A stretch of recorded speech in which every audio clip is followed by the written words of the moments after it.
Here I've got PHILIPS Xenium X588 and let me show you how to grab a screen, how to take a screenshot on the following device. So at first let's open some display that you would like to capture, it can be music. And now if you would like to share your favorite songs with someone, simply tap on power key and volume down key, hold both keys all together. And that's it, the screenshot has been made. Now you can open it through the gallery, simply go to the gallery. And now in screenshot album, you will find the one that you just took. Then let's go back, and if you would like to, for example, show someone all the settings on your device, let's open the settings.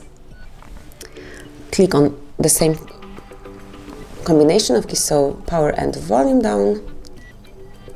And then select scrolling screenshot, and let's go down to the bottom of the list.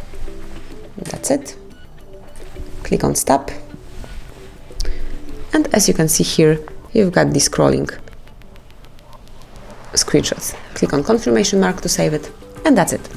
Then you've got also the second method of taking screenshot. So let me open, for example, your clock.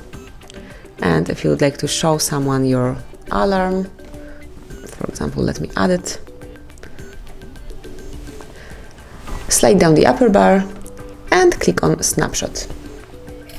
And here it is, you've just took the screenshot, and it can be also found in the gallery. So let me open the gallery one more time. Here it is. And now over here, you've got those screenshots, the longest one and the second one. So that's basically all. This is how you can grab a screen in your Philips. Thank you for watching. Please subscribe our channel and leave the thumbs up.